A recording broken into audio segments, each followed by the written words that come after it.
Forget frequently asked questions. Common sense, common knowledge, or Google. How about advice from a real genius? 95% of people in any profession are good enough to be qualified and licensed. 5% go above and beyond. They become very good at what they do, but only 0.1% are real geniuses. Richard Jacobs has made it his life's mission to find them for you. He hunts down and interviews geniuses in every field: sleep science, cancer, stem cells, ketogenic diets, and more. Here come the geniuses. This is the Finding Genius Podcast with Richard Jacobs. Hello, this is Richard Jacobs with the Finding Genius Podcast. I have Ashok Gupta. He's an internationally renowned speaker, a filmmaker, a health practitioner. His bio says that he's dedicated his life to supporting people through chronic illnesses and helping them to achieve their potential. And Ashok himself has had some difficulty with chronic fatigue syndrome and some other issues the past 25 years. He's now engaged in neurological research, which we'll get into. So Ashok, thanks for coming. Thank you for inviting me. Lovely to be here. Yeah. If you would, tell me a bit about your background. Of course, yes. So my background my interest in treating chronic illness was very personal, in fact. So when I was at university, I was studying as an undergrad at Cambridge University in the UK. I went to India, got a stomach bug, and I came back to university, and I could just not function. I mean, I couldn't go out, I couldn't study correctly. I was often housebound or bedbound, and I had something called ME, or chronic fatigue syndrome. And for me, it was like a brick wall in front of me. You know, my life's over. You know, people telling me that there's no way through this. There's no way you can get better. And it was a very depressing time, a very challenging time. And that's what then sparked my interest. Say, right, I really want to understand what causes chronic illnesses, chronic conditions, which are misunderstood, and modern science finds it difficult to really understand what's going on with these conditions. And that really sparked my quest for the last two or three decades to try and understand them at a deeper level. Well, I understand if you're feeling terrible and everyone tells you there's nothing you can do, of course you'd feel hopeless and you got to fix it yourself. That's a common story, common background story. Yes, I think a lot of people who've made discoveries have had to. And necessity is the birthplace of all creativity, as it were. So yeah, absolutely. Yeah, the mother of invention. So are you healthy now, and for how long? And then we'll get into maybe some details on what you did. Yes, so I've been healthy now for the last 20 years or so. That's when I fully recovered. And since then, I've set up a clinic, published various medical papers on the subject of what causes these conditions. And we've been treating thousands of people around the world with these various conditions. But myself, I have managed to retrain my brain fully, so I don't have any of those hints of any illness coming back. But at the same time, I make sure that I live a healthy lifestyle to keep up that health. Yeah, no, it makes sense. So is your focus chronic fatigue? And you referred to it as ME. What is that? So ME stands for Myalgic Encephalomyelitis, which is quite a mouthful, but it's been shortened to ME. And these days, it's very difficult to know what the differences are. So some people believe there are a difference between chronic fatigue syndrome and ME, but they're often bundled together. So chronic fatigue syndrome is probably the title more referenced in the US, but people call it ME/CFS. And if people don't understand what that is, I describe it as your worst day of flu times 10. So body aches, feeling really exhausted, various different symptoms, including swollen glands, immune symptoms. And I believe that particular illness is caused by an overstimulation of the nervous system and immune system. But we treat a wide variety of similar conditions. So we treat fibromyalgia, chemical and mold sensitivities, and other mysterious illnesses such as MCAS, mast cell activation, illnesses which the doctor, mainstream medicine, doesn't really have an answer for or is able to treat effectively. And we call these collection of different illnesses NICS, neuroimmune conditioned syndromes. So neuro, because they have their birthplace in the nervous system and especially the brain. Immune, because we believe there's aspects of the immune system being over-triggered. Conditioned, because we believe it's a learnt reaction in the brain as a defensive response. And syndrome, because each patient has a unique collection of symptoms according to their genetic or physiological vulnerabilities. So we believe that term covers a whole suite of different illnesses that we'll talk about. Wait, so a learned condition, in what respect? What do you mean? When we say learnt or conditioned, what we mean is that an analogy which might be useful is this idea of hardware versus software problems. So mainstream medicine is very good at treating what we might call hardware problems in a kind of reductionist capacity, where things physically go wrong that can be measured and they are fixed and solved. But there's now this modern illness, or modern illnesses, that I call more software problems, where the brain gets stuck in a type of response that is no longer appropriate to the environmental conditions. It was appropriate at one stage or one point in the past, but is no longer appropriate. And an analogy which I'm sure people are fully aware of is PTSD, where in a particular situation, in a war zone, somebody had a physical reaction, an anxiety reaction, which was totally appropriate to the threat level involved. But even once that veteran comes back to civilian life, their body still responds as if they are back in that war zone. And we've taken that analogy and said that actually PTSD is a very small part of the overall training or learned condition responses the brain goes through. And at a physiological level, many illnesses are caused by this acquired response or learned response. So, okay, in regards to PTSD for a moment, so someone, I guess, would have been in war, or maybe they were abused as a kid. Now they have PTSD when certain situations arise. And like you said, it's a learned response. And I know people that have PTSD, for various reasons. What does the training look like to get people out of that response pattern? Right. So our treatment is called, in fact, amygdala and insula retraining. And we know from a lot of research that a lot of PTSD symptoms and the condition is often caused by an overreactivity of the amygdala part of the brain. And so if we kind of take a step back with conditions like PTSD and the NICs that we treat, it is about teaching the brain that we are no longer in a threatening environment. Now, with PTSD, that might be more the kind of psychological retraining, which obviously a psychologist or psychiatrist may take someone through in combination with some certain types of medications. But with a physiological response, it's slightly different, because with a physiological response, the thing that you are afraid of, or the thing that the brain is reacting to, is the very symptoms in the body themselves, causing a vicious cycle. So in that type of physiological traumatic response, the brain has learnt that the body is in danger. And each time it detects a symptom in the body, the brain decides that that's dangerous. It then triggers the immune system and the nervous system, which creates more symptoms in the body, which feed back to the brain, the hypervigilant brain, causing that type of vicious circle or vicious reaction in the body. What are some of these physical symptoms? PTSD, I had thought it's pretty much in the brain, but what physically would happen in the body that would instruct the brain to go into this state? When the amygdala gets triggered and the rest of the defensive structures in the brain as a result of PTSD, there's a huge amount of physiological changes. So obviously increase in sympathetic response, so heart rate increases, blood pressure, sweating, digestion is turned off, and detoxification processes have turned off. And that physiological response in the body, often in PTSD and extreme anxiety, feeds back to the brain that we are in danger, doubling the PTSD response. Do you see? So an emotion has both a cognitive aspect and a physiological aspect, and both of those combine to work someone up into more and more of a reaction, which is then often results in a panic attack, for instance, where it's a culmination of the brain and the body reacting to each other. Okay, so the emotional response makes you feel a certain way, like your stomach falls out, you feel nauseous, or like you said, you're sweating, or you feel your breathing starts to increase. And that is like a reinforcing cycle. Then when those things happen, your emotional response maybe amps up in response to that. Exactly, which is why PTSD and extreme anxiety and panic are notoriously tricky to treat, because of this cumulative effect of the brain and the body interacting and reinforcing each other.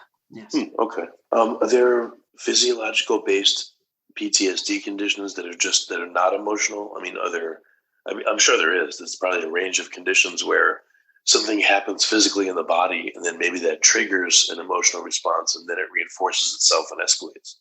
Yes, I think what might help answer that question is if I just very briefly go through the hypothesis of how these conditions start, and then it will talk to your question. Sure. So if you think about why we're here, if you ask the kind of biggest question of all, why are we here?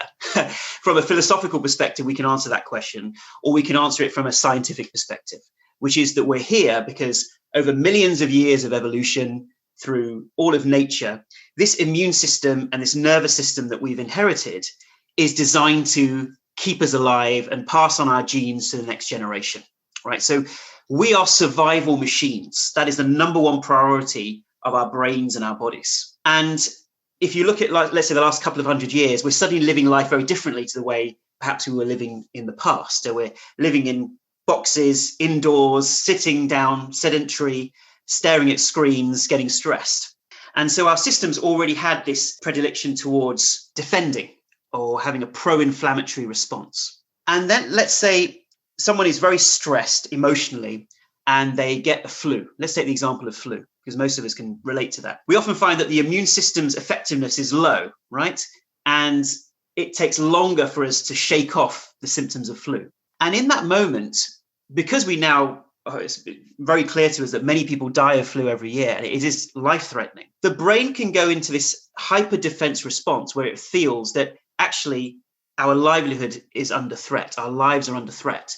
We need to over-trigger the immune system and the nervous system to make sure that we overcome this flu virus. Then eventually the flu virus may be fought off, but that experience was so traumatic for the brain that it's left a legacy in the brain, which the brain now believes that anything that reminds it of flu, anything that reminds it of the original sensitizing event or the original situations, that indicates danger. And we must overstimulate the immune system and nervous system just to err on the side of caution, just to make sure we survive. So even once the flu virus is gone, in the case of ME/CFS, or let's take in the case of pain syndromes, fibromyalgia, it might be a car accident or a localized pain that generalized. Whatever the trigger was initially, the brain starts responding as if we are still in that dangerous environment when we were highly stressed and we had a physical trigger. So the brain keeps overstimulating these two systems, creating the symptoms in the body, which then feed back to the brain that we're in danger and create this vicious cycle of a response. And that's our underlying hypothesis as to what causes a lot of these kind of chronic conditions. And our brain retraining or neuroplasticity approach is to train the brain that we are no longer in that original sensitizing event, that we are safe, and there is no need to respond to the symptoms in the body or pain signals or exposures to various chemicals or mold situations. So that's where the brain retraining comes in, to reset that system. And it almost is the equivalent of rebooting the computer, as it were, to make sure that those old software bugs are removed and the system returns back to homeostasis. Well, I understand in part, but I mean, how do you know if it's really the brain's fault versus a physiological problem? You know, like if I found a lump on my, my arm and I had, it was some kind of melanoma, let's say, it led to melanoma. Okay. I get it cleared up. And then I discover a year later a lump on my arm and I go, oh no. And I think, what if it's back? And then I just freak out and, I'm really upset. I mean, that's one way with a response that's maybe valid. But another way is, let's say I get, times of day where I'm just like flat out exhausted, there's periods of time where I'm exhausted for like 2 weeks and I get over when I feel fine. Now it's, 3 months later, I start to feel the same thing. And I think, oh no, I hope it's not coming back, this fatigue for weeks and weeks. I mean, how do you differentiate that from stuff that actually is controlled by the brain?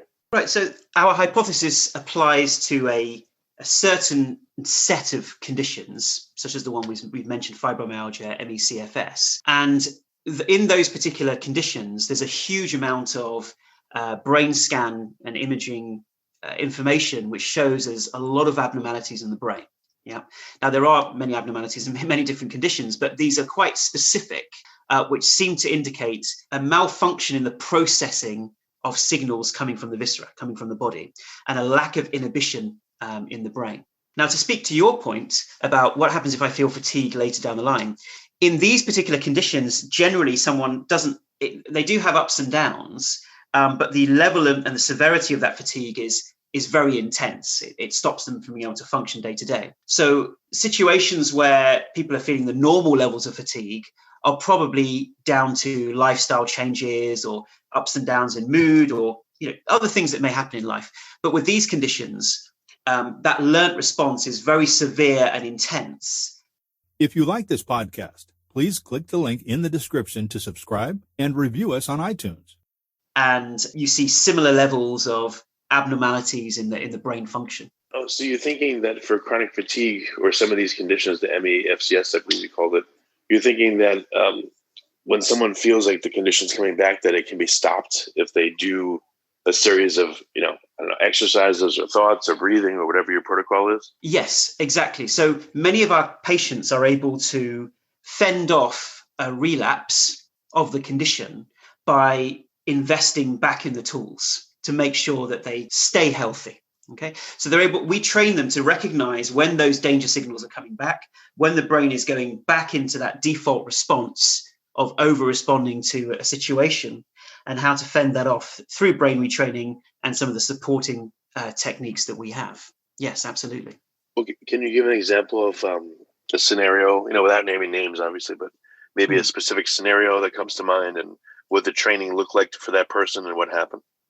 Of course, yes. So I take the example of ME/CFS. So we have a lot of clients who are able to successfully retrain and gain their health, get back to 80, 90% health, right? And then we say that final 10% is training your body, rehabilitating your body back into normal life. So that means going back into a normal job or a normal studying, whatever that may look like. And when they do that, because their brain is sensitive, they often find an over response to the stressful environment. They may get stressed easily or get anxious easily. And some of the symptoms begin to come back because remember, the brain remembers the very first time that it got ill, where there was a lot of stress, perhaps emotional stress, chronic stress. And it thinks, oh dear, if I experience stress again, that might compromise my ability to survive. So I must over trigger the nervous system and immune system. So we train our patients to recognize when they're getting stressed and stop a relapse from happening in its tracks by deeply investing in the tools. And so the main brain retraining technique is a 7-step process to recognize that unconscious signaling, which we're often not aware of, and retrain it towards a kind of safety response. And we have supporting techniques such as mindfulness, meditation, breathing techniques, which then reinforce that neuroplasticity, because we know the calmer the brain is, the easier it is to rewire the brain. So that would be an example of how someone might have a relapse, but is able to stop it in its tracks. Well, this would be useful, I would think, for many conditions. Like, if someone has cancer, and I know from personal experience, this is it's like a horrible thing, and then you're, for a period of time, sometimes maybe forever, you're afraid, whatever comes back. And even when someone, for instance, does have cancer, I'm sure a lot of times they feel like they're going to die, that day, or they're going to imminently die all the time. That preys on your mind. So it seems like this kind of training, even if you can't get rid of the condition and the condition is real, do you think that it would be able to lower the person's stress level and maybe, not perversely, but in a good way, help them get through it because they're not stressed, they're not flooding their body with these stress hormones and making it worse for themselves? You're absolutely right, Richard. In fact, many of our clients have gone on to use these tools later in life when they've had cancer or they've had, some serious stroke, for instance, and are worried about it coming back. And they notice those same anxiety patterns and defensive patterns, causing them to feel weak physically, mentally, emotionally, and they need to come out of that vicious cycle. So illness reminds us of our own mortality. And it's probably one of the biggest triggers for anxiety, which then lowers our immunity. So I agree that whether it's cancer or diabetes or any kind of illness which compromises the immune system, actually being able to strengthen your mind, feel more positive, is always going to have a positive effect. And we see this even in medical trials with the placebo effect. Now, we prefer to call it the self-healing effect. We believe it's a form of neuroplasticity and brain retraining at a mild level. So why is it that in studies, the sham treatment, there's a 40% benefit, 40% of them get better And in the active group, you might get 60% of people get better. That shows us that when there is a positive anticipation of health, that is an unconscious, subtle form of brain retraining, teaching the brain to not trigger responses unnecessarily. And there's a strengthening of that parasympathetic response to enable healing, repair, digest, and a strong immune system. Well, you know what will be super useful now is, and I know this is happening, with COVID and everything, someone coughs or sneezes or starts to get sick, and I guarantee, God knows how many people are like, oh no, what if it's COVID? What if I die? And they get really nervous and upset. Do you have, I don't know, even on this podcast for like a minute, do you have a demonstration of the technique for someone that may be feeling that, that would be listening? Because I'm sure that that's happening constantly right now. Yes, absolutely. Okay, so let's go through a very short exercise. So when we notice that thought, so before anything can change or we can have transformation, awareness is always key. Awareness of what is going on in our minds. So we become the observer and the witness of what's going on in our mind. So when we notice that we are unnecessarily worrying or becoming paranoid, or we can feel that anxiety coming in, the first thing to do is, we'll call this the 4S technique, 4S. So the first S stands for stop. So we might physically in our minds say stop, or we might just take a slow, deep breath in. And the second word is surrender and let go. The second S is surrender and let go. So let's just do that now. Imagine we're having a thought about COVID and how it might impact on our lives and worried about people around us. The first S is stop. So we say stop in our mind. The second S is surrender and let go. So let's just take a slow, deep breath in from the stomach with the eyes closed. Let's close our eyes, take a deep breath in. And with a smile, slowly breathe out through the nose, very slowly with a smile. And that can just help bring us to a place of surrender, letting go, acceptance. Now, keeping our eyes closed, the third S is shift perspective, which simply means with our eyes closed, what comforting message can we give ourselves to help us feel better about the situation with COVID? So as an example, we might say to ourselves, look, 99.7% of people survive. It has a very low or relatively low mortality rate. Or it might be the chances of me actually contracting it are very low. Certainly in Europe, maybe 1 in 100 people, have it. Or it may be another message we might tell ourselves, such as, whatever happens, let's focus on what we can control. We can't control whether we get it necessarily, but we can control looking after our immune system. So let's exercise, let's eat well, let's meditate, let's do what we can to take control of our health. So that's the third S, shifting perspective. So why don't we have a go at thinking about what message would help us feel better? Let's spend just 10 or 20 seconds just thinking about what message we'd like to give ourselves right now. And then holding on to that message we've given ourselves, the fourth S is substitute, which simply means we keep our eyes closed. We repeat that message, but we imagine that we feel it in our body. So we think, let's say our message is, look, it's got a very low mortality rate and there's a very low chance that I'm actually going to catch this.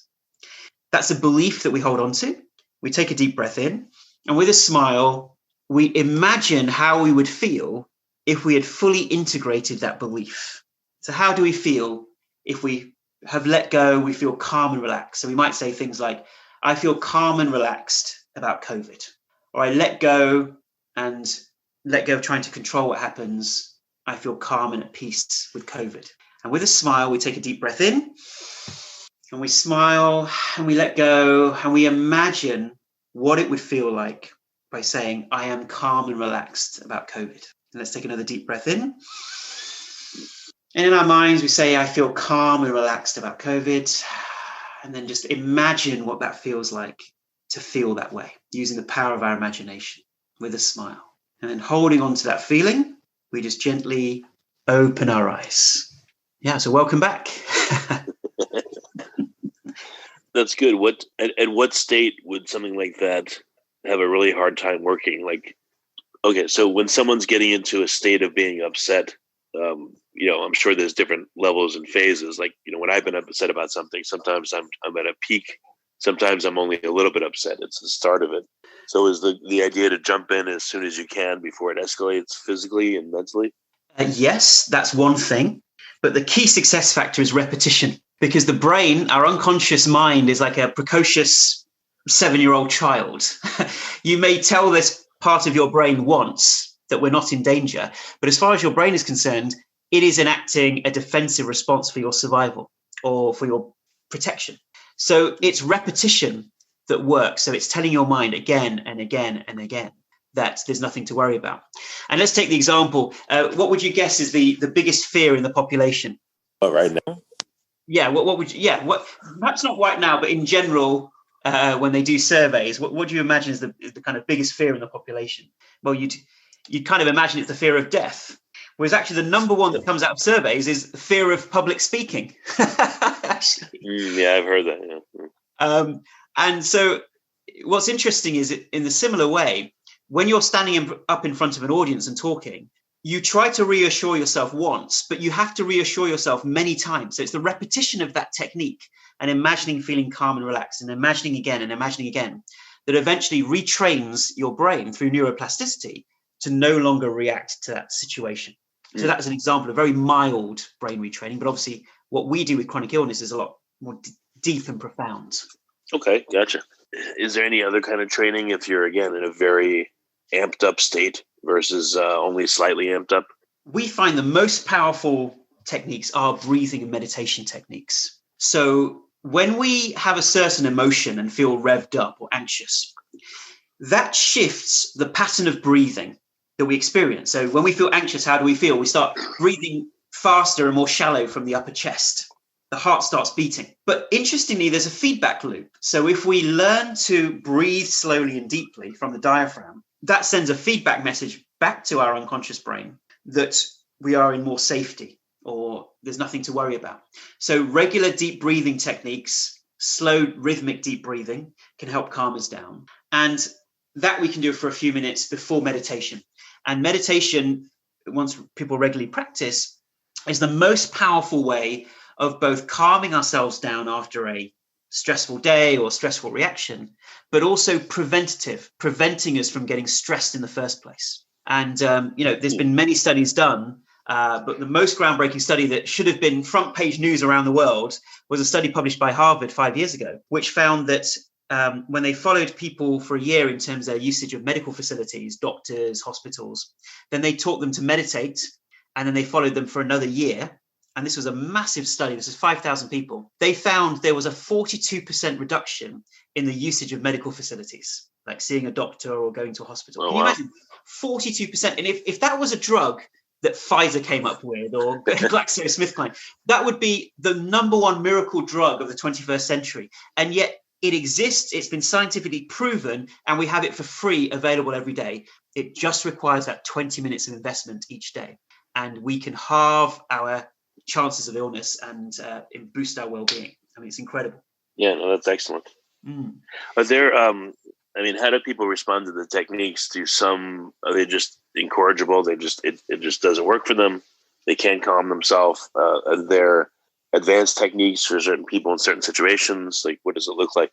Yes. So like anything, it doesn't work for everybody. But as you know, we just had a study published in the Journal of Clinical Medicine on our neuroplasticity approaches for fibromyalgia. And that showed, a really good result with within 8 weeks, a 40% reduction in fibromyalgia scores, but none in the control group, which was relaxation techniques. And so we know that not everybody responds. We find about 80 to 90% of people improve using our treatment, and around 2/3 of patients get an 80 to 100% recovery. So that was a clinical study we published about 10 years ago on our protocol, which was a clinical audit. So it really depends on, we find the critical success factor is employment of the techniques, because we live in a society where we expect that we'll take some medicine, some pharmaceuticals, and that's going to heal us, and there's no effort required. But with a lot of these modern illnesses that we're facing, it does require the investment of time, no doubt, and a sense of belief that you're moving forward and consistently retraining the brain. Because if you retrain the brain but then lapse, the brain goes back to its default responses quite easily. So making sure that we keep ourselves healthy, we continue to retrain is an important part of the program. How often is the training necessary? I guess it should be a daily regimen just forever, and that's not so bad, or what? So we find that in terms of the full protocol, generally it's between 3 to 9 months, get someone to about 80 to 100% recovery. And then after that, they don't have to use the full protocol, but the regular breathing and meditation as a preventative measure is incredibly important. So making long-term shifts in our behavior makes sure that people stay well. Because people who are prone to these kinds of illnesses have a more reactive amygdala, a more reactive brain. They tend to be hypersensitive. And therefore, a chronic stressful situation, there is always a chance that it re-triggers those default defensive responses. So staying well is long-term breathing and meditation and moderating stress, for sure.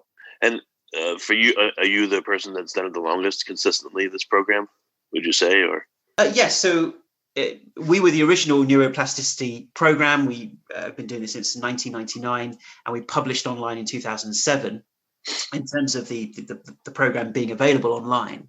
So we've kind of been going longest, I think, in terms of this approach, and we've consistently refined it to see what works for most people most of the time. And we completely rejuvenated the protocol a couple of years ago. And now we're getting tremendous results with it. So our next steps are really to do large-scale clinical interventions, large-scale trials, to really finally prove that this is an effective way of dealing with a whole host of different illnesses. Excellent. Very, very cool. So what's the best way for people to get access to the training? I would hope they don't have to be local to you. Where can they go to get more information and to find out about it? So our protocol is now available fully online. So people can go to our website, which is guptaprogram.com, Gupta program.com. And there they can sign up for a free trial. So you can take our program for a test spin, as it were. Sign up for the free trial, have access to lots of free videos and exercises, and then see if it's something that could be useful. And then people can sign up for the full protocol, which is 15 interactive video sessions, audios, a workbook, and a support group where you can ask questions, as well as weekly webinars with myself. So there's a lot of support that we give people to help them recover. And until we get the large-scale clinical trials to finally, definitively prove that this is an effective treatment, we offer a 1-year money-back guarantee, which not many people do. So you can use the protocol for up to a year, and if you don't notice improvement, you can return it, get your money back, no questions asked. So we're going to continue with that until we get the kind of phase 3 trials. Yeah, no, that's excellent. Very cool. Okay, so again, the website where they can go to get the information on the program? Yes, it's guptaprogram.com. Okay, Gupta. Got it. That's correct, yeah. Great. Well, Ashok, as a last item, are there other conditions that you're looking to use this program or modify it to solve? And what are they? Or you're busy enough with this stuff? Well, we believe that this is the dawn of a new medicine, a new era in medicine, where so far we've been treating, as we say, hardware problems, but now is the dawn of dealing with these software problems. So headaches, migraines, hay fever, asthma, all of these illnesses are being caused by an abnormal reaction in the brain and the body to our environment. And if we can learn how to harness control of these reactions, then we can begin to calm these reactions down and get back to health. So we've had people successfully use our protocol for migraines. We've even had anecdotal evidence of people being able to soften their hay fever as a result of this. So, any reaction to our environment, whether it's reactions to chemicals or electrical fields or mold, all of these illnesses we already successfully treat, but we want to branch out into some of these conditions that people have felt, well, once you have hay fever, you've got it for life. No one really thinks about, actually, you could retrain your brain to no longer respond in this way. What would be good is if you could do the, I'm just getting old thought process and stop that process and turn it around for people. Even for us, there might be some limitations there. I don't know if we can lengthen the telomeres with this reprogramming, but happy to give it a shot. Right on. Well, very good. Well, Ashok, thanks for coming on the podcast. It's been really good to talk to you. I appreciate it. Yeah, thank you for inviting me, Richard. And good luck with everything. If you like this podcast, please click the link in the description to subscribe and review us on iTunes. You've been listening to the Finding Genius podcast with Richard Jacobs. If you like what you hear, be sure to review and subscribe to the Finding Genius podcast on iTunes or wherever you listen to podcasts. And want to be smarter than everybody else? Become a premium member at findinggeniuspodcast.com. This podcast is for information only. No advice of any kind is being given. Any action you take or don't take as a result of listening is your sole responsibility. Consult professionals when advice is needed.